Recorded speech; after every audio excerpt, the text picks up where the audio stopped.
This will sound like it goes against what I've been saying, but really it's the lesson that I needed the most. Sometimes in a situation, you might be able to think your way out of it, but it might not happen at the speed you want it to go. That's what I find, is I think so much of my own agitation is just this urgency to have a solution as quickly as possible. And the thing I really, really struggle with is this patience that life is going to go at a certain speed, and even my own development is going to go at a certain speed. And that was a very hard one. I've had my own sort of mental breakdowns out of this intense need to be on the far side of an experience as quickly as possible. And Mm.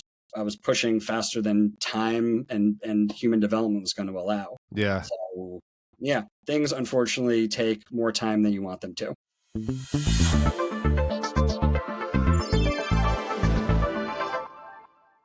It is a good software, man. I like it. I've used Zoom before in the past, and it's not the same. But Sure. but yeah, I'm excited to talk to you. And like I said, I appreciate you working with me on the timing. But Mhm. if you want to introduce yourself and tell us who you are, what you do, and we can dive in from there. Sure, gladly.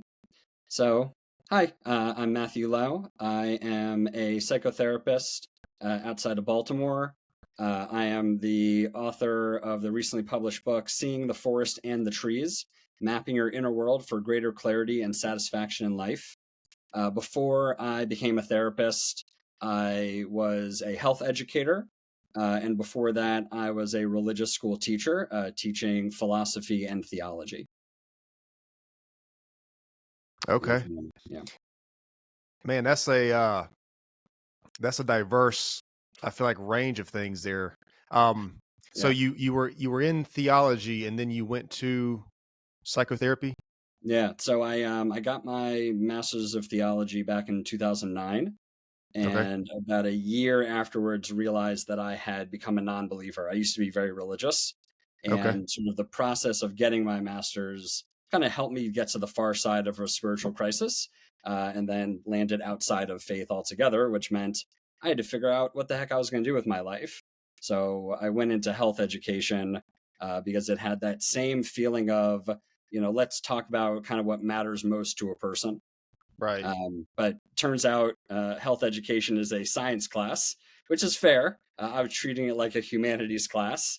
Yeah. And when my boss said, "No, this is science," I said, "Yeah, that's fair. I probably need to be in a different field."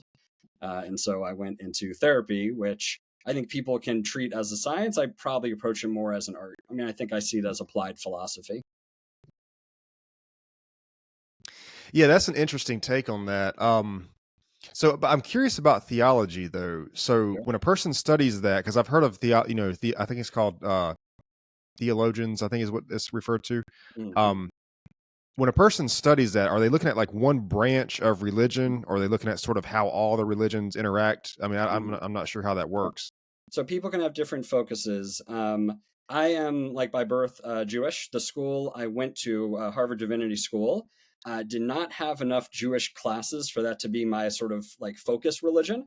Okay. So Christianity ended up being my focus religion. A number of the Okay. classes were more philosophical, and so it was like across the religious spectrum. But Yeah, I ended that's up learning, really what I was studying the most was Catholic mysticism, which, okay. as somebody who was sort of on their way out from religion, it actually was an important part of that process. Okay. Yeah. Okay. Yeah, that's just that's interesting because the way I see it is, when it comes to theology, we're trying to understand something that I think is probably one of the things that is really difficult for us to understand. And it's just Yes. it fascinates me. There's even a which I guess we have to study it at some point, but uh I don't know. Excuse me, but I guess health and psychology could be the same way though. It's Mhm. very difficult to really fully understand those things, I feel like. Sure. I think with theology, what's so hard because the topic is God, right? We're talking about it. We're on a topic that is at its core unknowable, right? Almost every book of theology starts with God's beyond our comprehension. Now then, let's talk about God. Right. Maybe the closest thing in health and therapy I guess sort of the how, right? I think the debate that's gone on for, over a century or longer now is sort of what is sort of ideal mental health and how the heck do we get there, right? How do we grow and heal, Hmm. optimally? And that's why there are so many branches of therapy, because people have so many different answers. Okay. Okay. Um, yeah. So, all right. So you were studying theology. You realized maybe it's not for you, and then Mhm. you went to, I think you said health. Yeah. Yeah. Okay. And so was there like and you might have mentioned this, I'm sorry, but was there a specific branch of health? Was it like mental health or just No, so like I was like a middle school and high school health teacher. oh, okay. So Okay. that meant over the course of a semester or a year, we're talking fitness, body image, substance abuse, sex education, bullying, uh, sort of internet use, things like that. Okay. Yeah. Well, I'll be honest, I think those are pretty important factors of health, I wasn't Oh, really I wasn't exactly. really expecting that. It's a health, not every. I mean, I think growing up, we didn't have health class. We just had sex education. Right. Yeah. Yeah. Thankfully, I was working in a school district that actually, I had a colleague who was a full-time health educator. I was really sort of Okay. filling in the gaps at the middle and high school. Yeah, I remember, man, when I was in high school, I think I don't know that we had like a general health class. It was more like it was like either biology or Hmm. chemistry Yeah. or there were like the specifics of I guess what could be considered health to some level, but there was no like health class. I mean, Yeah. I can't even remember how they did our sex ed. I think our sex ed was like wasn't even like a class. I think it was like a seminar basically where they split up the Yeah. girls and boys and we went to one place or the other. It wasn't like a full course on this. Was it offered by the gym teacher? Because in middle school, the Yes, gym yes, teacher was like, "Isn't exactly. It that was the wild?" gym teacher. Can you imagine, like, your job is, teaching kids fitness and sports and sex? Yeah. Very Yeah. curious. Yeah. Yeah, Yeah. yeah, So, I don't know. I think so the guys went to the male gym teacher. yeah. I don't know where the girls went, but I remember we were in the gym with the male Yeah. gym teacher. Hmm. And I think it was like a very it was very it was kind of uncomfortable to be honest because there was a bunch of us in there and there was this guy, you know what I mean? Uh Mhm. anyway, so no, it's kind of encouraging, I guess what I'm getting at is it's kind of encouraging to hear there is a health, sort of focus Mhm. in the public education system because I beat the public education system up a lot on this podcast. I just think there's a lot of flaws.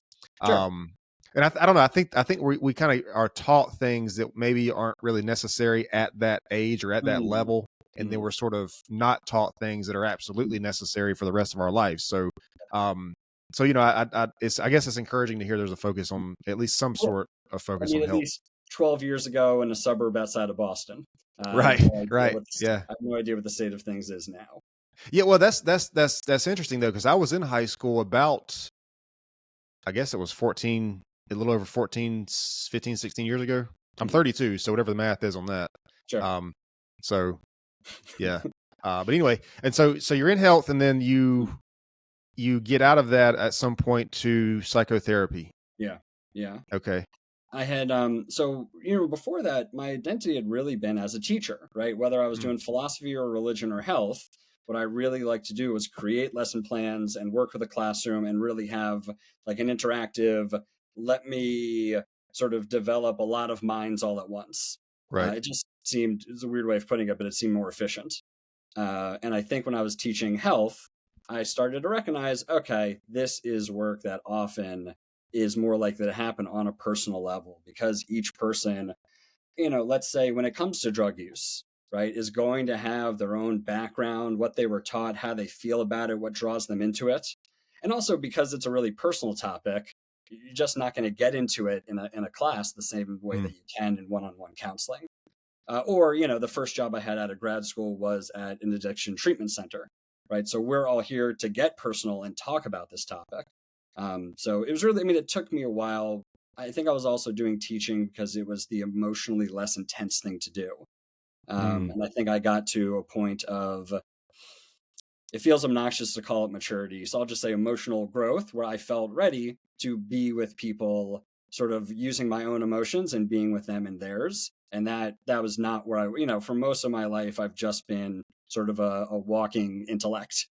And I got to a point in life where I was ready to be a whole person, and therefore I could be with other people that way. Okay.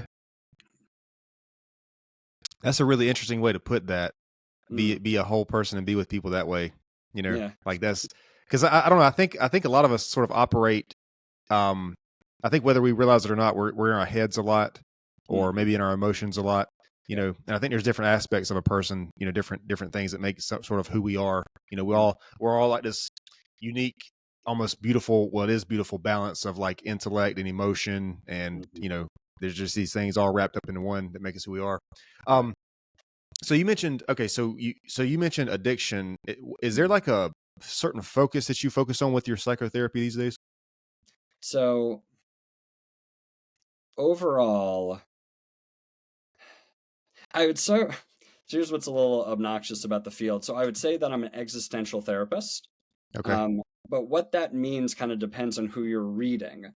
Um, to me, I guess in some ways, I would almost call myself like an existential educational therapist. So much of what I'm Okay. doing with clients is I'm hearing them out and then telling them, like, okay, there's a word for that, or okay, that's a human experience. And then I introduce them to whatever that experience is, right? I think we have, so Irvin Yalom talks about the four existential givens, which are Mm, these four themes that everybody is dealing with in their life: freedom, death, sort of connection slash isolation, and meaning slash meaninglessness. And if somebody's coming in with an issue, one or more of those themes is probably in play. And I think clients can, first of all, find it really like normalizing and comforting to mhm, realize, like, oh, I'm not crazy, I'm having a human experience. And then they can find it clarifying, because now that we have this word, we can start exploring the various ways we relate to that theme. Right? If we talk about freedom, there are so many different ways a person can relate to their sense of personal freedom. And the way they're relating to it is going to impact what they think is possible, what they think about themselves and the world around them. So, and that's sort of what makes it cognitive therapy, because I'm mm, often doing a lot of sort of like reframing or challenging. I say, what okay. if we thought about it this way? That kind of stuff. Okay. Yeah. So you mentioned freedom. Yeah. Man, I think that's a big motivator for a lot of people, especially like in Mm, the entrepreneurship space. yeah. A lot of entrepreneurs I've talked to, myself included, one of the reasons they started the business to begin with was for that sense of freedom. Whether it Mm, was over your time or whatever it is. yeah. Um, and it's something like you watch these movies like The Patriot or Braveheart or whatever, and Yeah. they're just like that fight for freedom is like something that's inspiring. Certainly. Certainly. I, Absolutely. We're in America, right? It's definitely a core principle. People love yeah, well, shouting even about but I think even outside of that, though, I think it's it. like we all, and I mean, I don't think, I guess maybe, and this is me from the outside looking in. I'm not a professional in this space, but I guess it's probably the case that people have a different need for freedom in different areas. Like the Mm, entrepreneurship, maybe they want freedom of their time or their income or whatever. Some people maybe it's freedom of their family life or whatever it is. I mean, I guess people have different ways they want freedom, but I think it is a big motivator for a lot of us in ways that we maybe don't realize. yeah. I mean, just like I don't know if you know who Jocko Willink is, the ex Navy SEAL guy. He's got a podcast big in jujitsu and stuff, and Mhm, his philosophy is discipline equals freedom. So basically, if you are disciplined, you go to the gym, you eat correctly, whatever it is, mhm, mhm. you have the freedom to, whatever. And Yeah. I think the equation is because like you hear people say that that, like freedom is the back end of the hard work that's on the front. So Mm, if mm, you build a career or if you have a good diet or whatever it is, you essentially are giving yourself freedom, mm. on the back I end love of that. that. I love that, But right? So, so much about what I'm teaching people about are these paradoxes, these sort of tensions we live with in life.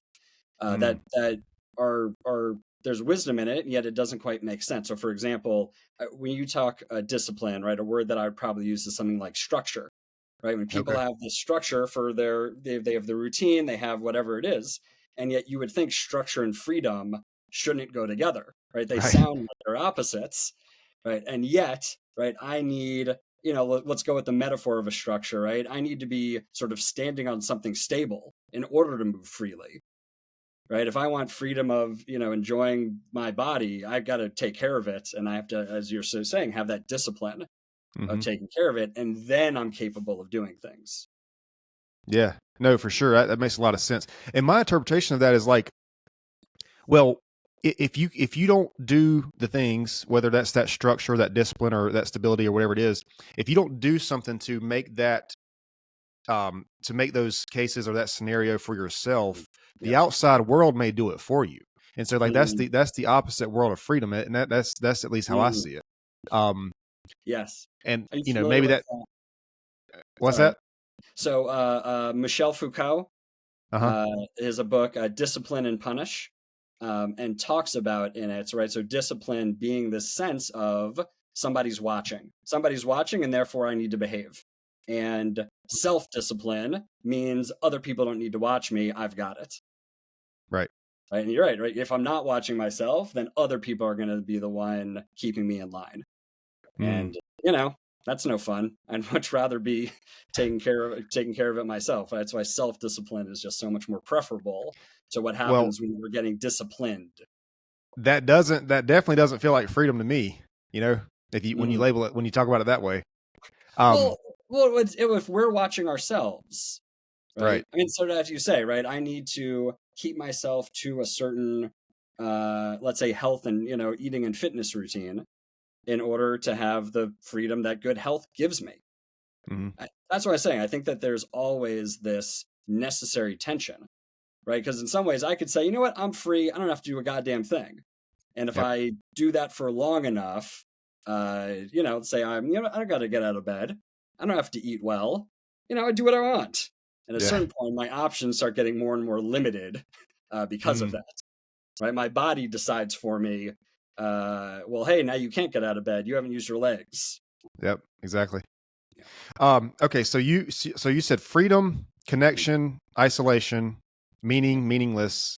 And What death, was death. death? Yep. Okay, so because we've mentioned sort of structure and routine a lot right here. Mm, How important do you think that is for people? You know, having a sense of, because I mean, I think people, humans, I think most of us, you know, we're sort of wired for some sort of routine.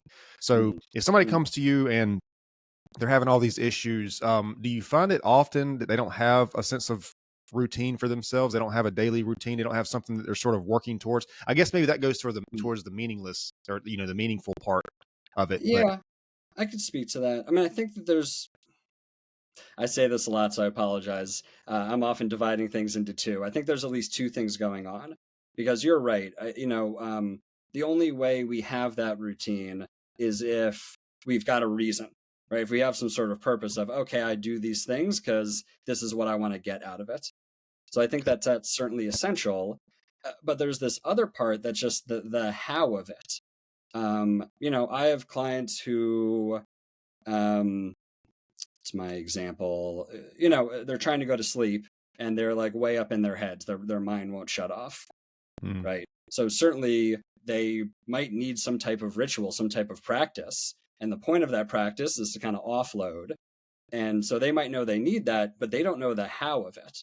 So I'm right. often teaching people a variety of very like specific journaling techniques or journaling practices, right? Because you can say, yeah, I got to get out of my own head, but how the heck do I do that safely and, Hmm. in a healthy fashion?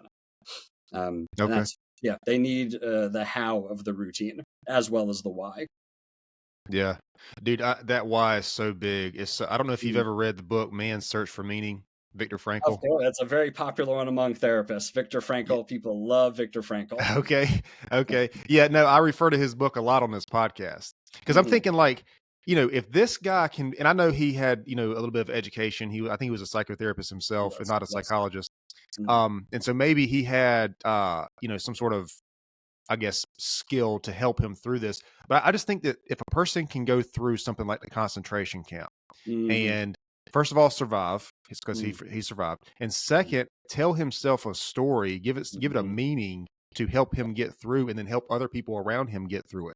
I Yeah, mean, that's just, it's fascinating to me that that he could make that happen and give it make something out of the hell basically.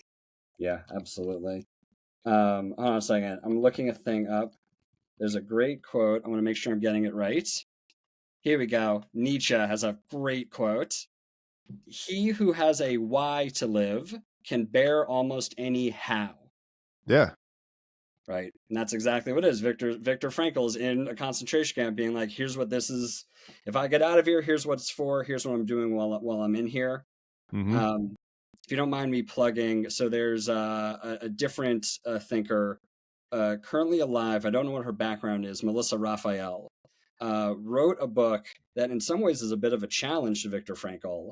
It has an amazing title that's also very intense, called The Female Face of God in Auschwitz, in which she's describing a lot of different women's experiences, again, from their writings. And in it, and I think this can go well with Frankl, their purpose was about being there for each other in that situation, right? There was the sense of, I can't save myself, I can't save other people, but I can be present for them.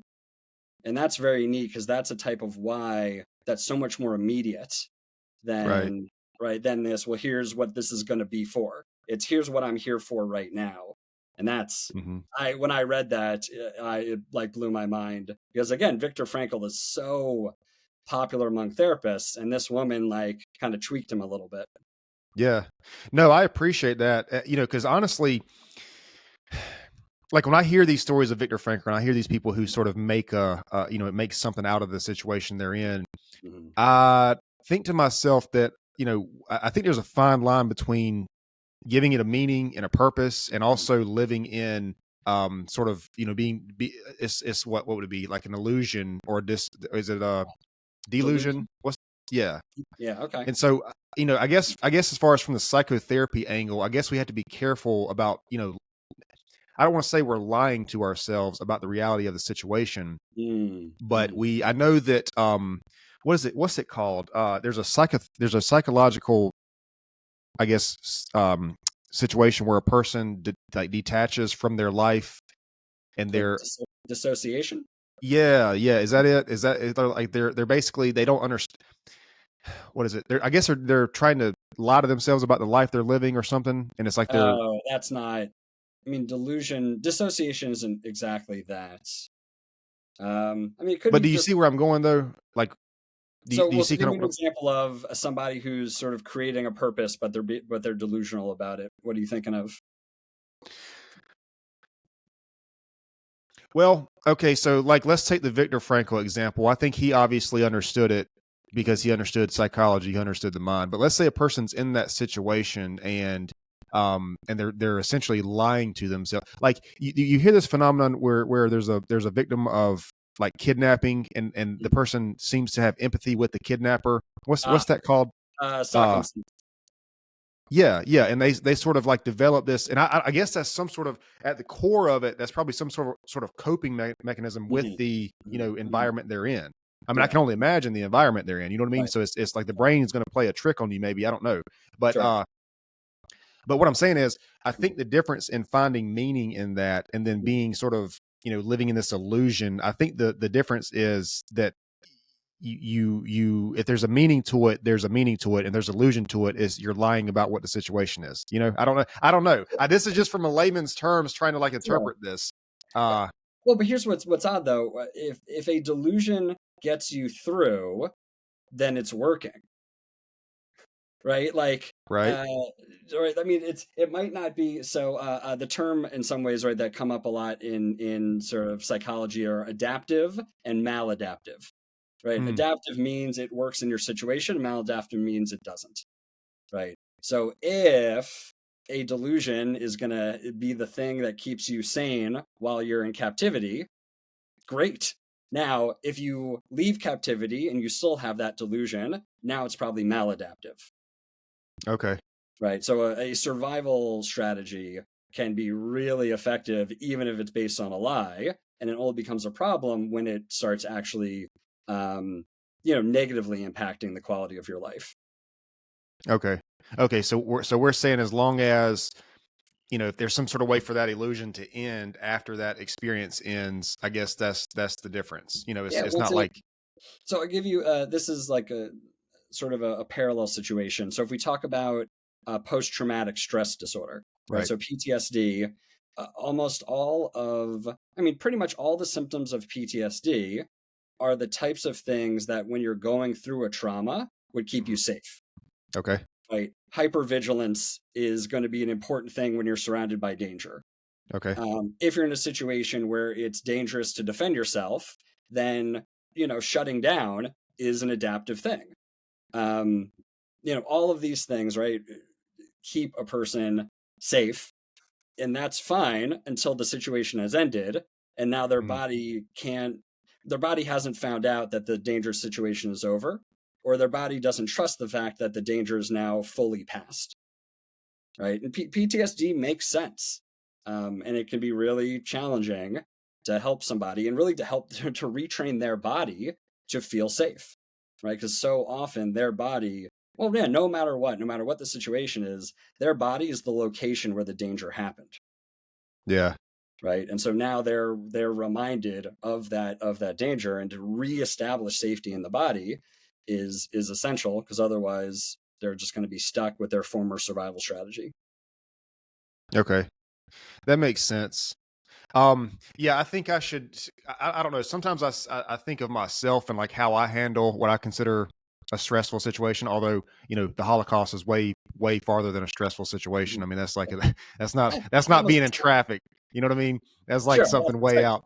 traffic isn't Um, trauma. right, right, yeah, yeah. But I mean, no, I just think about like how I handle, I guess, what I would consider a stressful situation, and Mhm.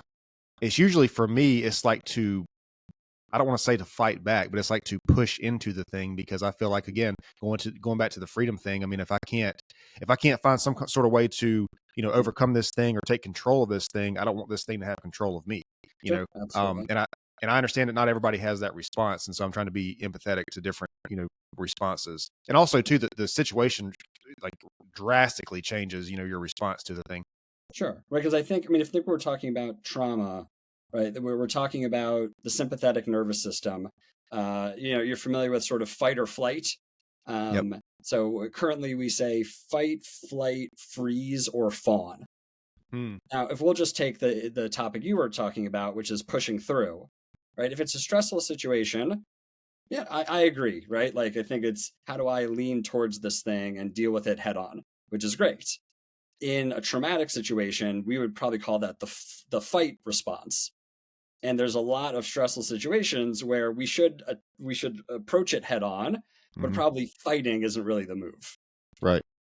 right? So that's really it. It's the extremeness of what's needed for survival in a traumatic situation that is maladaptive in everyday life. Okay. Yeah, man, there's so many different so many different ways we could take this conversation. It's up to you. So but I kind of want to cover all these areas that you're talking about here because I mean I think these are pretty big questions for a lot of people. I don't necessarily think that I feel this, but I know a lot of people like with death, Mhm. um, either I guess of themselves or another person. Like that's a very intimidating, scary thing for a lot of people. Uh, and and freedom. We've already talked about that. The meaningless. I mean that's a huge one. So Mhm. when people come to you, Mhm. and is there like a general problem that's going on that sort of leads back to one of these core issues? I mean, is there like a question that's being asked? Is it, intimate relationships failing? What I mean, is there certain like a commonalities between Yeah. this? Yeah, pretty much no one ever comes in saying, I'm having an existential crisis, right? They almost always come in with some sort of concrete thing. So, and I see probably the majority of my clients are what are called the worried well. Hmm. That means they don't have a specific pathology. They just really need to talk to somebody. And they Okay. might be having anxiety symptoms, they might be having depression symptoms, but these might not be people who are gonna maybe require lifelong medication, things like that. So what are the concrete things? Definitely relationships. They're fighting. They're getting divorced. They're getting divorced and they have a child. Probably with work. They don't know what they're going to do for work, or they hate their job, or they hate somebody at their job. Um, and then sometimes it is more, trauma. I worked with somebody a while back who had been like attacked by a dog, and that was a traumatic experience. And Yeah, so for we were sure. talking about that. Yeah, these days, And if it's okay, if we can skirt the topic just because it's such an intense one, a lot of people are coming to me to talk about the current political environment Oh wow. because Okay. that has them freaked out. At least once a week, I'm talking with somebody where that's like the news is the topic. Hmm. Um, it is stressful, although when COVID hit, that was way more stressful to talk about current events, and that's the only thing people wanted to talk about. For sure. Yeah. Yeah. So Yeah, yeah, it's that's always some interesting. concrete thing. What's that? It's always some concrete life situation. They're never coming in philosophically. Yeah. Yeah. Yeah, no, I I imagine people aren't walking around saying I'm experiencing existential crisis. Um, but what's crazy, man, is like and I'm sure you've probably seen this. People, as long as maybe they understand it, I think people have different reactions because you're Hmm. talking about political, and this isn't really a good example to use right now, but like Elon Musk has Hmm. said that one of the reasons he started doing all these things, before politics, all these companies and everything, Hmm. is that when he was a teenager, he questioned to himself, what is the meaning of life? And Hmm. it was such a heavy question to him that it Hmm. sort of motivated him to do all these things. Now I know people had different reactions to that, but Hmm. yeah, I guess I can kind of see like the problems at work, the intimate relationships. Yeah. Man, I think Family. that's a big one because I've heard a lot of people say like intimate relationships are a mirror for yourself. They show you where you need work. They're a mirror.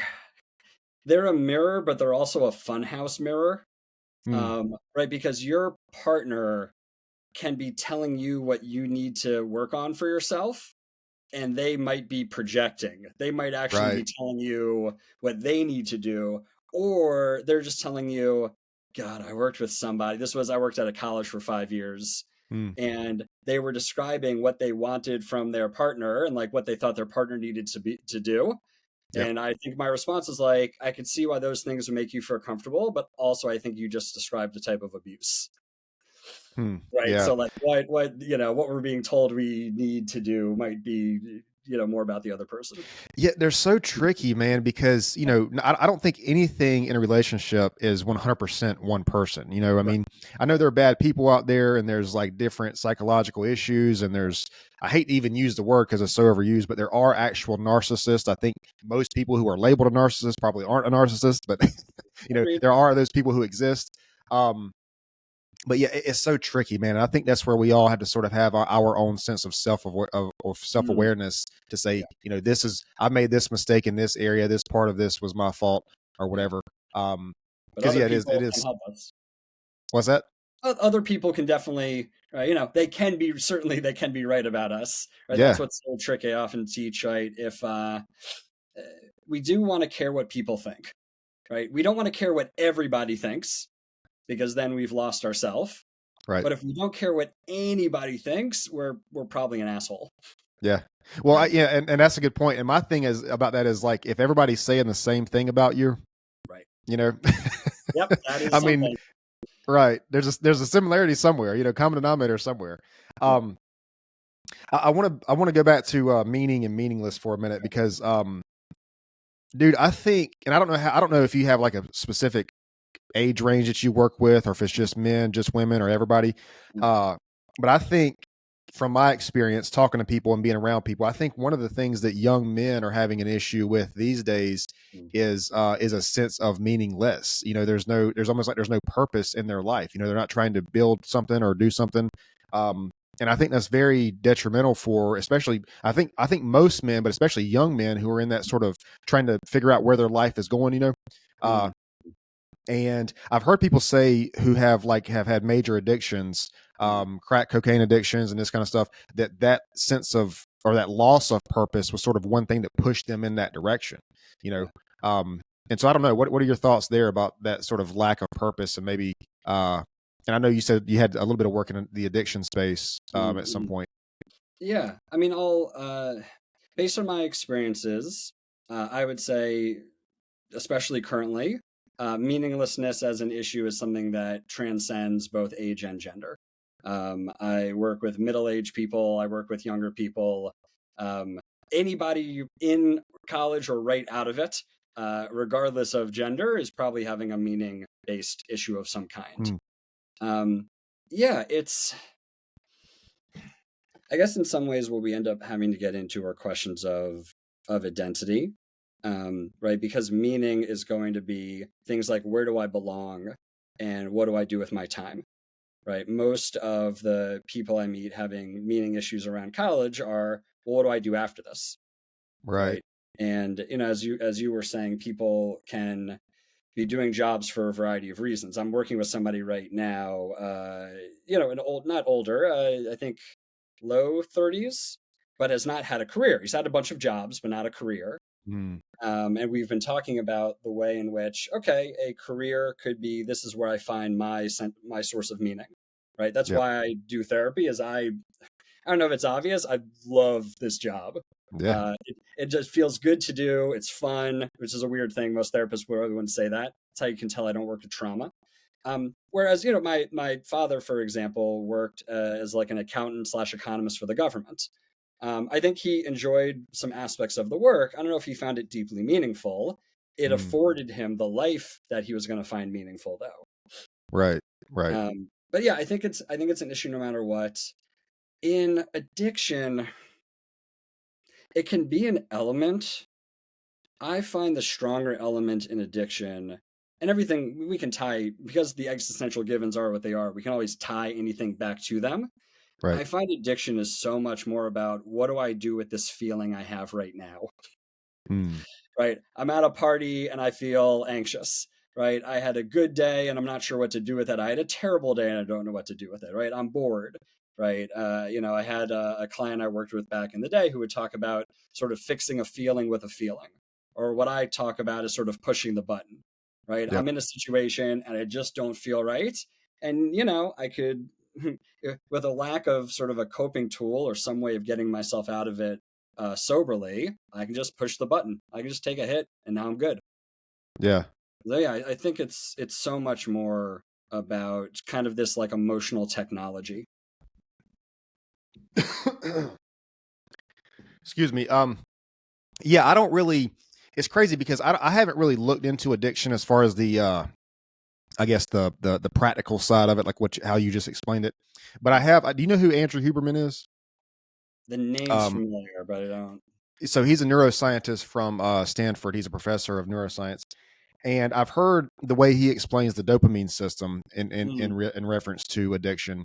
mhm. And he basically the way he puts it is anything that causes a quick spike of dopamine that doesn't have effort that precedes that is Yep, something that can lead to addiction. So you think yep, about like what you just said, the drugs or the alcohol or whatever. yep, Um, definitely. I didn't I didn't realize this, but something as powerful like methamphetamine is extremely powerful, and I Oh think my, it's like a 1,300% increase of baseline dopamine, which is like that explains everything. I mean, that yeah. explains why it's so addictive. Oh yeah. Well, it's also like yeah. I mean, there's something too about the faster it hits, right? Right? That's why Exactly. often Yeah. a drug that's smoked is going to be more addictive than something that's ingested, Hmm. Yeah. right? Because it hits faster. Whatever hits your brain faster, Right. you love that feeling Yep. of you push the button, now it's changed. Yeah, but yeah, and that's right. But the way he was explaining it was like if it's something like work or a relationship or something, where it's like a steady increase of dopamine over time, Mhm. over effort. Yeah, That's a completely different yeah. scenario. I'd say Um, that's fair. Probably the reason why people love sex. yeah. Well, and even that too, though. You think about like I think in most situations, healthy situations, there's Mhm. there's a good bit of effort that That's happens true. before that. This is true. So That's it's true. like yeah. So there's But like the the effort hits of it. is this, is the yeah. Yeah. But it almost feels like the difference between like pleasure and joy in some ways, Hmm. right? Because if we talk about joy as sort of this deeper thing that takes longer to develop Right. versus something that hits. Hmm. You know what I mean? Maybe it's the difference between I'm a big fan of live music, and it Oh yeah. feels like going to live music is just it hits you. You get like a wave of it.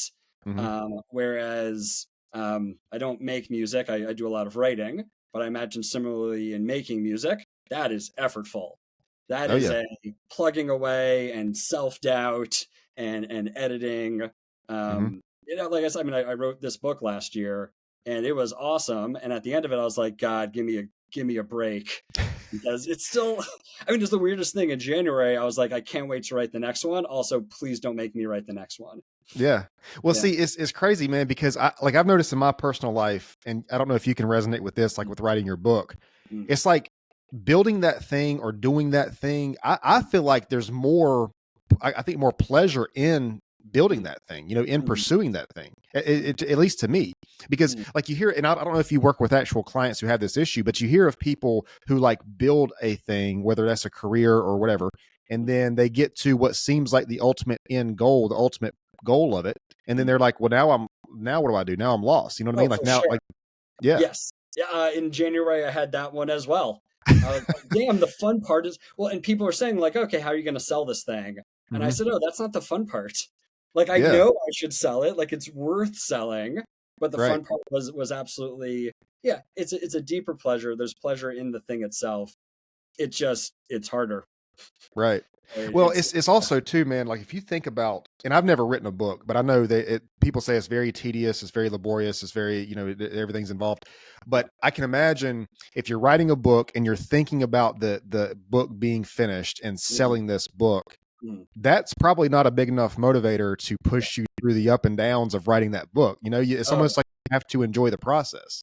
100. Yeah, I agree. I mean, just, it's just not worth doing. It's not worth spending that much time on if it's going to be unhappy time. I wonder about that when I talk to people and they talk about exercise.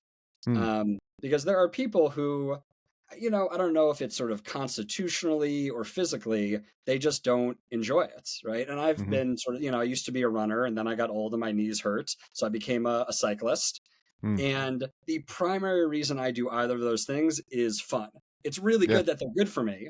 But so when people say, but I don't enjoy it, I say, shit, I don't know what to tell you, right? Because if you're torturing yourself to do this healthy thing. When I was teaching middle school students, I was saying like, yeah, you're not going to eat your vegetables unless we find a way to make them taste good. Right. Right? If you're going to force yourself to do the thing, you're not going to stick with it. Pleasure has So to be there. that's a really good point. I'm really glad you brought that up because I think the thing with fitness is I think people are trying to mimic a style that works for somebody else. And the Uh-huh. thing about fit, and we're not told this about fitness, we're not told this about health, we're not told this about diet. Yeah, This is none of these things are a one size fits all. It's like yeah. kind of like your situation. You have to find what works best for you. Like I'm not I, I don't run often. I just don't have the body type for it. I'm too tall, whatever. Like I just don't run often. I don't So anymore.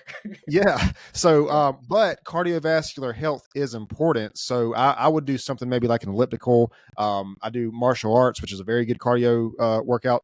But it's yeah, like you have to figure out what works for you. And I think, yeah. it's sort of discouraging to me to hear people that they try to go work out and then they Mm, do what everybody else is doing and then they get hurt or whatever and then they don't go back again. But it's yeah, also encouraging that more people are having conversations like this where it's like you don't have to do what those people in the gym are doing. Like there's so many different ways you can have a fitness plan for yourself, you yeah. know. Um, and I think the same thing is true with things like entrepreneurship, things like building a business, starting a business, writing a book. I mean, I think there's people who maybe come before us who kind of do things a certain way. Mm, But I think we mentioned identity earlier. I think probably one of the worst things we can do is try to copy somebody else's style in anything mm, because we're not going to be mm. able to sustain that. I feel like. Yeah, again, you'll sort of notice my pattern. It's tricky because we can figure out what we like by watching other people, but we Right. still have that personal experience. I'll give you sort of my when I was trying to figure out what degree I wanted to get, right? Because Hmm. you can get a PhD, you can get a PsyD, you can become a master's in counseling, or you can do social work. And I went to a friend who was a social worker, and I said, "What do you love about it?" And I could see when he was talking how inspired he was, and just the massive sinking feeling I was having. And it was Mm. so helpful to say, Yeah. wow, I'm glad you have that work. And now I know it's not for me. Yep. Right. But we can still, I'm a younger brother. And definitely I developed a lot of my sort of bits and pieces from watching my brother. Mm. Um, my, this is a minority opinion. I'm a big sort of jam band fan. So my brother was like collecting fish tapes in the 90s, that kind of stuff. Yeah. And there's no way I would have known about that. And there was no way I was just like, oh, he likes it, so I like it. Right. Hmm. But you get that exposure and you go, oh, well, I'll try it out. So Yeah. the fancy term I'm only dropping this guy's name because I love him so much, and he's like a non, and like no one knows him. James Hans. Uh, he might have not have invented the term. The term is mimetic appropriation of desire, which is the fancy way of saying you're copying what other people do because you think if they want it, you must want it, and that Yeah. can be helpful in some ways, right? Because of you know, I could maybe just not do anything with my life, but I see other people doing something. I'm like, oh, maybe I should. And then I start doing it and I go, oh, you know what? Okay, yeah, okay, I guess it is good being a Yeah. productive member of society. No, yeah, no, I appreciate that, man. And I also I appreciate your ability to look at something and like break it down into two and then like compare the sort of the dichotomy of two different possibilities. I think that's a good way to look at a lot of things because I don't know. I don't know that there is a one thing for everything. You know, I think if we can take something and look at it objectively and just sort of analyze what it could possibly be, I think that's really how we get to sort of the root, maybe the Yeah. root solutions to a lot of things we're talking about here. No, I like that. I think you've got a good perspective on this fact that it's a weird way of putting it. We need to have personal lives, meaning our lives Yeah. have to fit us as a person. And I think Right. that's what you've been talking about. Yeah. Well, I mean, but yeah, but it's also too, like you just said that we can look at a person and we can sort of learn from them. I guess in a maybe something that we want to do something like what this person does or not do what this person does. You know, I mean, I think that's very important. But yeah, no, yeah, I think a personal life is a good way to put it because I think that and again, going back to the mimicry, I think a lot of people are sort of living a life that's not their personal life. Yeah. You know, where they have, maybe unfortunately a parent or a sibling or a spouse that Oh sort yeah. of guides them. And I don't know how many, I don't know. You said you mentioned people who just got out of college. I Hmm. don't know how often you hear this, but Yeah. these people who go down this route because essentially their parents wanted them to do this, Yeah. and I'm so grateful. At the time, it was hard for me to see this, but when I was that age, early 20s, I didn't really have that. I don't want to say guidance because that sounds negative. I didn't really have that sort of push to go in a certain direction. I was kind of doing my own thing. Yeah. At the time, it was kind of hard to see it, but looking back, I'm thankful for that because it was like Mhm. I wasn't really trying to, fill in, walk in, footprints or fill, a path or whatever, or do anything. So, but it's really almost I'm almost afraid of like being in that situation and thinking like I'm going this direction or pursuing this career just to get love from my parents. And I know that sounds very heavy. It's a Yeah. very heavy way to say it, but unfortunately there are people in those situations, I feel like. Oh, so I worked at this school in New York for 5 years, and it had a big nursing program, Hmm. and the nursing program was mostly full of students who were like first or second generation immigrants, and it's funny too because my experience of the nursing school was only unhappy people coming to therapy. Now, Right. of course, like the most people there weren't doing that, right? But as far as I was concerned, nobody wanted to be a nurse, and everyone was doing it because their parents wanted them to do it. Hmm. And especially, because I think often uh, immigrant families, depending on the culture they're coming from, are going to be highly like family oriented instead of individualistic. So these kids would be coming in so torn, right? Because it would be my parents want me to do this. I know it's a good career. Also, I hate it. Yeah. But if I do something else, they're going to ask me, well, how are you going to make money, right? That's not a stable one, right? Nursing is stable. Yeah, Um, man. Gosh, I don't really know what to say to a person in that situation. I yeah. mean, I think again, we need to be like aware of the reality of like, okay, you can pursue this other thing. Maybe it's more risky and it's not, as stable as nursing. Mhm. But I don't know. Part of me feels like any person. I think part of me feels like the parents try to live vicariously through those Oh children. yeah. Maybe they didn't have the success they wanted, or you know, and that sounds very negative because you would look at this and objectively and you would think, oh, these parents care about the well-being and the future of their children, so that's why they want them to do this. But I think in some situations it's like that parent wants that validation for themselves for that child's career. Oh my. I've been working with a middle-aged man who was raised um in I mean, I'll name it for what it is. He was raised by very strictly Calvinist parents. Oh, And wow. I didn't know that much about Calvinism going into meeting with him, and that is quite the strict, faith. Hmm. And he was naming it that they could sort of only relate to him through their faith, and how he understood that this was them trying to pass on their values and how important that was to them, and Mhm. how he felt in no way seen or honored.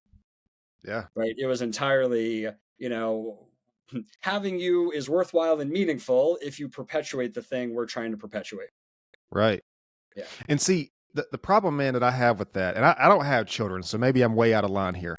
But I think the problem with that, the message that it sends, whether that child is 20 years old or 30 or 40 or 50, whatever it is along their life, I think the message that sends to them is, I will only love you if you are successful in this area, That is And I can't exactly imagine that's a healthy thing. that's exactly it. It's conditional love. Right. I'm going to give my own plug here. So I have a chapter in the book called. My chapters, a lot of them have very sassy titles. So there's a chapter called "Unconditional Love is Rarely Appropriate," Hmm. um, and because my partner, I chose her among other people. That means Right. that there were conditions that made me choose her. Right. Right? If those conditions changed drastically enough, we would not love each other. We've had this conversation with each other that our love is conditional. Hmm. Right? Really, the only two times, as far as I'm concerned, that love should be unconditional is parent to child and a person to themselves. Right. And in both cases, it's because, well, you're mine. Right? Like Hmm. a child is owed, care. If the parent Yep. isn't giving care, I don't see why the child should owe the parent anything back. Right? Whereas Yeah. the parent is, well, I'm a caretaker. That means I'm here for you. I'm here for you no matter who you are. Hmm. You know, but that is unfortunately not everybody's approach to parenting, and certainly not everybody's approach to love.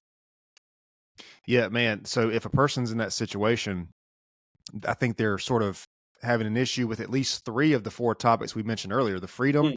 connection, and the meaning. I mean, that's three of the four right there. They're probably having, because they probably don't feel a sense of freedom because they're of the parents. They probably don't feel a sense of connection because it's like they only love me if I do this. And then the meaning, they're doing something that they're living a life that there's not meant for them, essentially. Yeah, that's been so the guy I've been working with, right? A big part of what we've been doing is trying to figure out because he's not trying to leave Christianity. Right. He wants what fits him. Right. And he Yeah. doesn't have that. He's just been shoved. Here's what the right version is.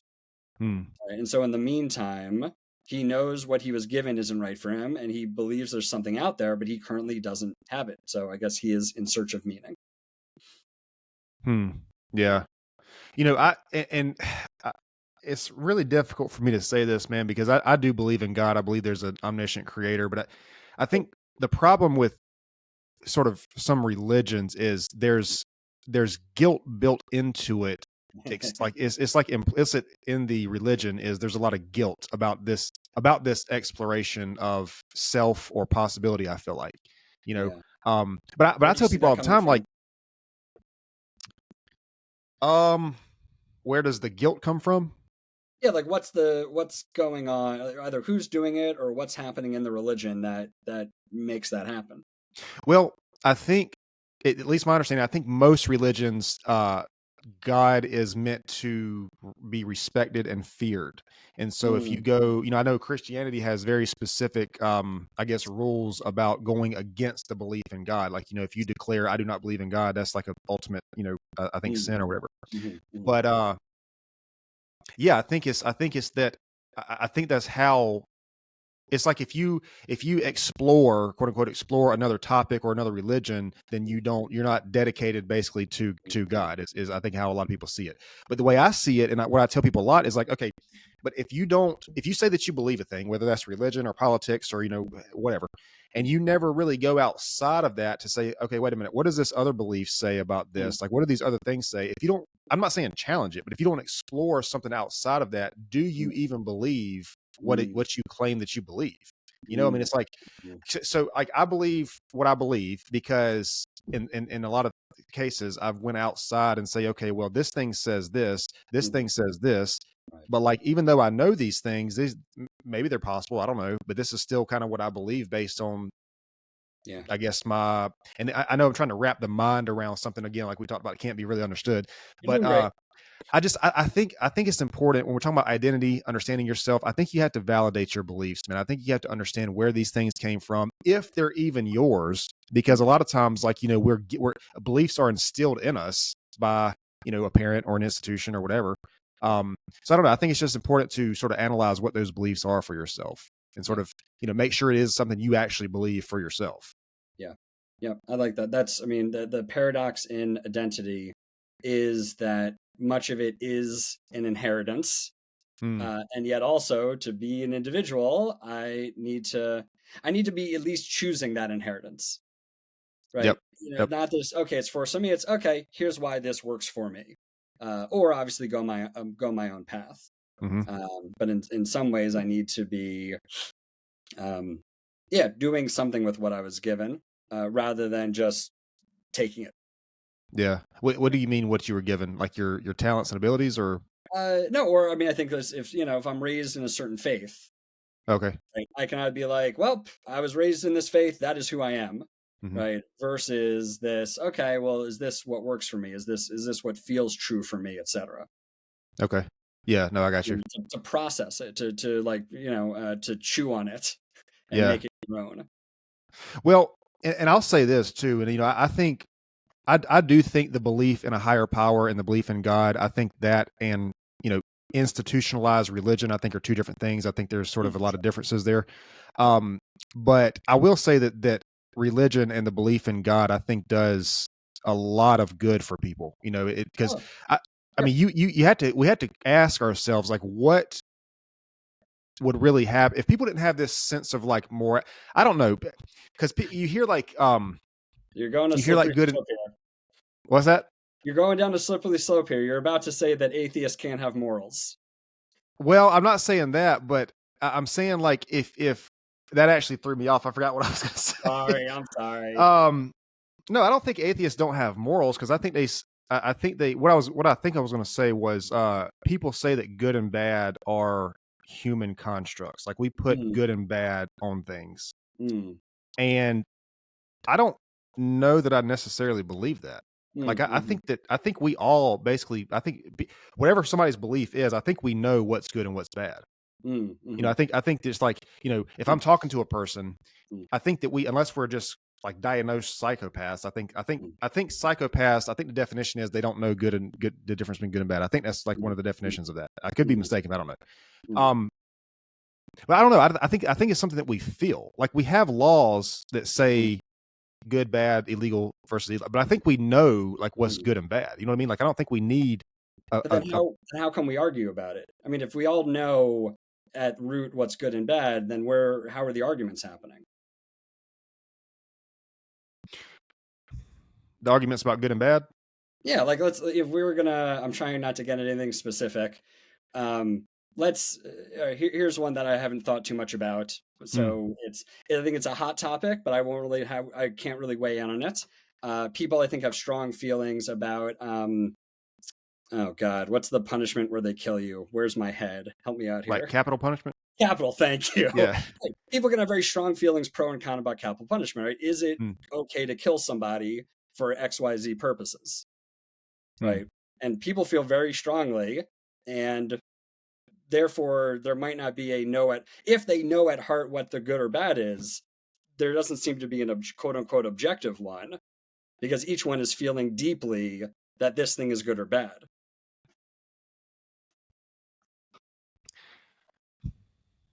I think my understanding of the capital punishment thing is I think a lot of that is a reaction to fear because people feel that like if a person is capable of doing certain things, that person should not be able to have that Sure. possibility to do those things to another Yeah. person again. No, for sure. Um, I think the fear of having capital punishment is giving an institution the ability to kill a person. right, right, Right. and that was the next point I was going to make. It's like Sorry. no, it's like who are we to sort of make that decision? You know what I Right. mean? That's and again, I know there are really bad people out there. There's people do really bad things, and I get that. Mhm. But I don't know, man. At a certain point, at a certain point, it's like, how do we make that decision? How do we as people, just like this person's a person, how do we as people make that decision? I think it was Alexander Solzhenitsyn, who was in the Soviet Union, Gulag. He wrote the book Gulag Archipelago. Yep. He Yep. said that, and I'm paraphrasing here. This isn't verbatim, but he said that the line between good and evil runs through the heart of every human being. It's a good And line. so, like, I think that we all, to one degree or another, have sort of that potential for good or bad is sort of built into us.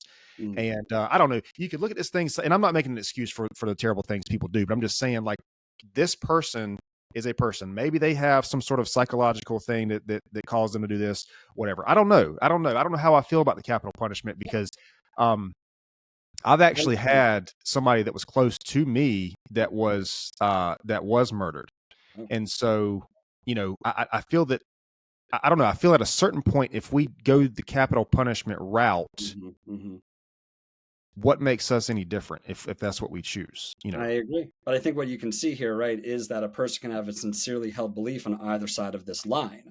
And so if even within ourselves, as you say, right, there can be this split of what's good or bad, that means that at heart we don't know what's good or bad, at least in regards to this one topic I just picked. Right? If I can feel moral conflict, then there might not be a heart of the matter for me. I can land on a position, but somebody else equally sincerely and equally thoughtful could land on the other side of it. Yeah. No, that's true. I see what you're saying with that. I think what it comes down to for me would be the protection of myself and those around me.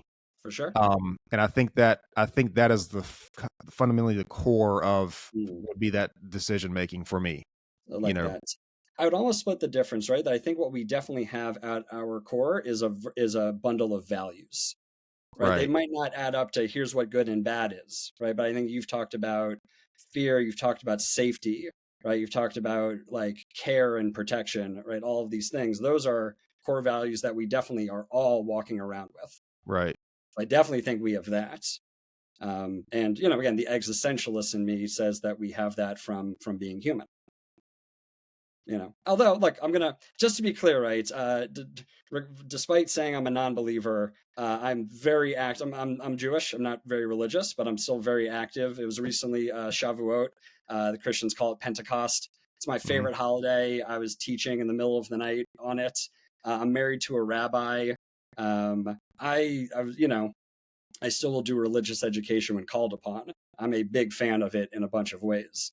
And if we're made in the image of God, then these values all have a divine source, right? Existentialism can be, the sort of earliest existentialist is Kierkegaard, and he's the guy who, the phrase "leap to faith," which people say "leap of faith," that's him, right? Before there was, Nietzsche and Sartre, these sort of famous atheistic existentialists, there was Kierkegaard. So we can be engaging with life in a deep way, with or without a divine. And by the way, just, I don't know, sorry, I'm getting on this topic a bit. No, you're good. You're good. This is like a little, again, you can see that I've like just clearly spent way too much time thinking about shit.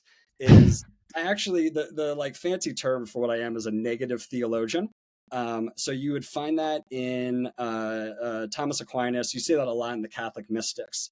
Meister Eckhart, Pseudo Dionysius, people who, and again, they probably wouldn't care for my version of it.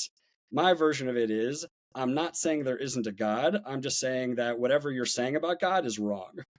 Yeah. Right? Because it's this thing, because, it's a being that's infinite, that means all language falls short. Right. Yeah, no, exactly. I see what you're saying. Yeah. Right. And that's, I'm actually not going to say if there's a God or not. It's just, I think statements about God are incorrect.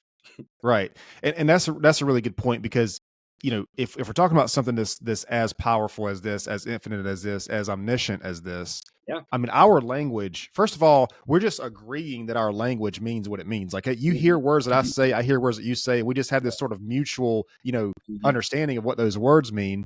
Yeah. And it's really hard to put something like a combination of what that is and explain something like that. Like, an example I use in that is like love.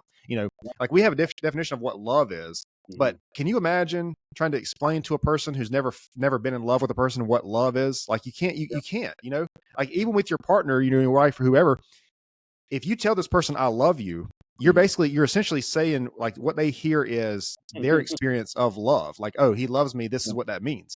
But if you like get into the details of like the specifics of it, Mhm. that's when that really comes into play, I feel like. Um, Yes.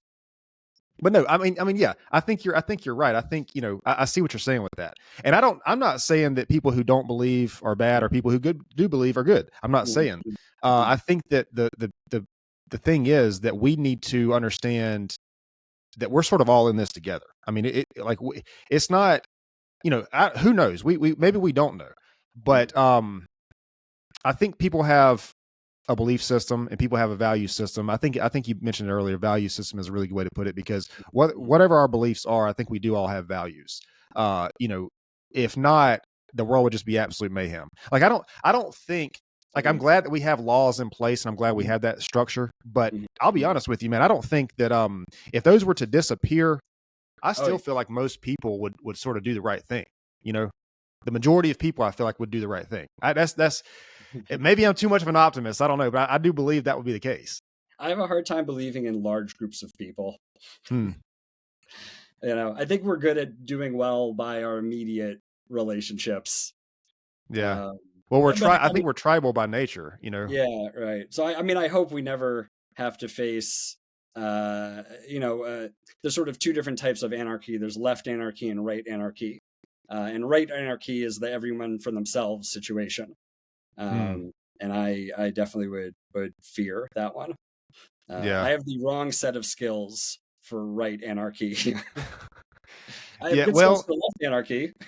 I'm thinking about that scenario. If that were the case, I think people would still just organize in groups. There would still Sure. be people who if it was literally every man for himself in society, people Yeah. would just find a group that they could trust and work together with, and that group would probably grow, and then eventually I think we'd get back to the same point that we are now. Like we would have towns and cities and everything, and it'd just be um yeah, I don't know, man. It's this. I've appreciated this conversation today, though. This has been.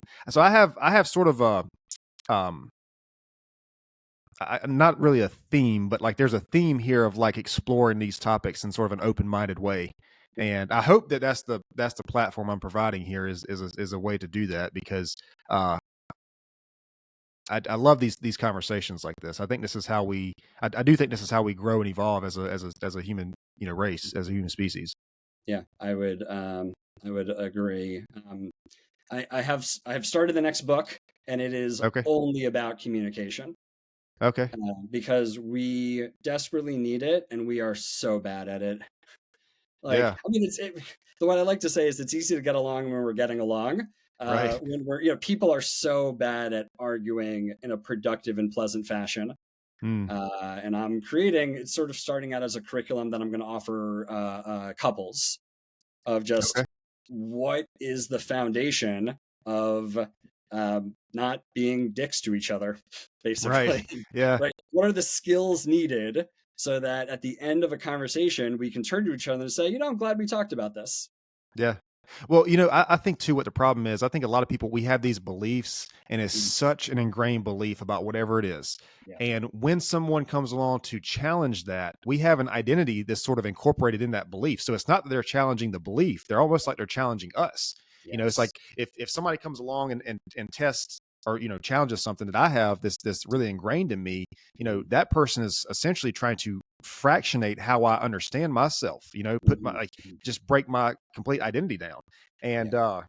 man, that's like, you know, I think you see that the biggest in politics, the left and right, and Mhm. the this Yes. side, that side. I'm not saying it's Yes. everybody, but I think Right. both sides have those people that it's like that Mhm. belief is just so ingrained in who they are, and Yeah. anything that challenges that, Yeah. completely destroys their identity. Yeah. Can I? So I'll respond to that. So a term that keeps showing up on social media, and it's not a wrong term. It just keeps being used in way too broad of a way. Is the term gaslighting? Oh yeah, Right? People are, and I think you actually just gave a really good explanation of why it keeps happening. Right? When I argue with your reality, your feeling is, well, therefore he's rejecting my reality and he's telling me I'm delusional, etc.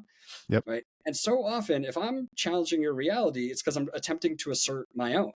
Right. Gaslighting sort of originally is me trying to get you to not know what like truth is. Right. Mm, So the origin of gaslighting, right, is the movie. The guy keeps flickering the lights on and off, and his wife mentions it, and he's like, I don't know what you're talking about. So she starts feeling she's crazy, but that's because he's denying actual reality. Right. So much of what we're experiencing when we argue about things isn't I'm gaslighting you. It's another fancy term. We're having a failure of intersubjectivity. Great word, way too many syllables to ever become like a meme, which pisses me off. It's I'm living in my life and you're living in yours. And right. intersubjectivity is, can we bridge that? And so often, though, if I make a claim that you're going to feel personally threatened by, you are not open to that claim because it's threatening at such a core level. Yeah. No, I like that. Um, yeah, this has been a good conversation, man. I appreciate it. You're very good I'm at gonna let this. you get out of here in a couple minutes. Do you have? I know you got a book coming out. You have a book now. Do you have anything you want to share, links or anything while you're here?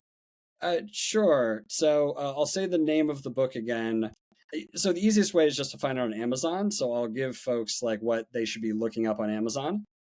So you can search "Seeing the Forest and the Trees," and that "and" is Okay. sort of the key parts. And then Yep. my name is Matthew Lowe, Lowe. Any other book with that title on Amazon, I'm pretty sure is about forestry. So I think I'm the only one using it Okay. metaphorically. So "Seeing the Forest and the Trees," Matthew Lowe, that's Lowe. Okay. Um, yeah. So, and this is something I ask everybody, and I'm really curious to get your answer on this. I feel like you have a lot to share on this topic. If you could share one of the most important lessons you've ever learned, it can be from your career or your personal life, if you're comfortable sharing it.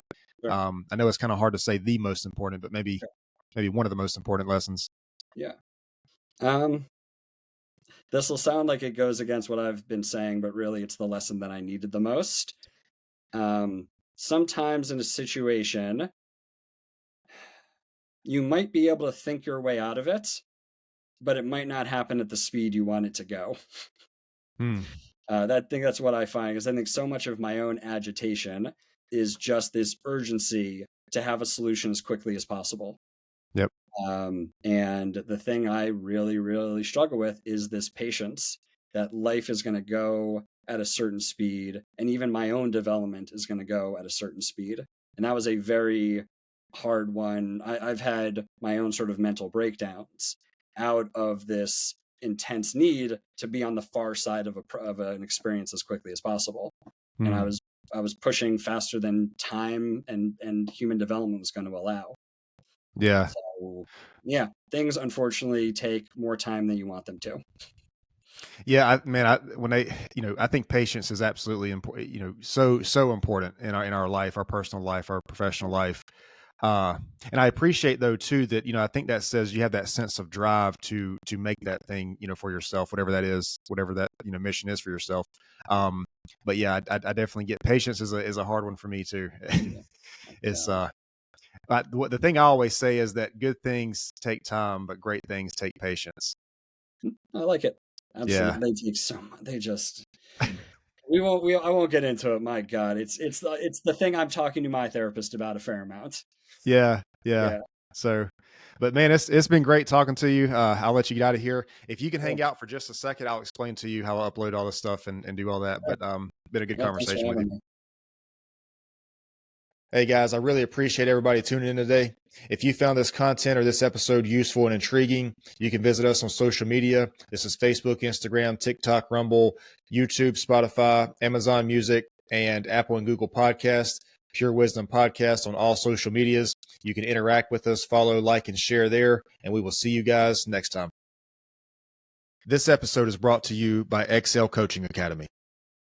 Hey guys, I'm really excited to let you know that I started a mindset coaching business. So what I want to do with this business is I want to help entrepreneurs, business owners, salespeople, leaders, and fitness enthusiasts or athletes develop the right mindset to increase revenue, improve business or performance, and overcome the challenges needed to become the best version of themselves. You can get more information about this by emailing info at excelcoaching.academy.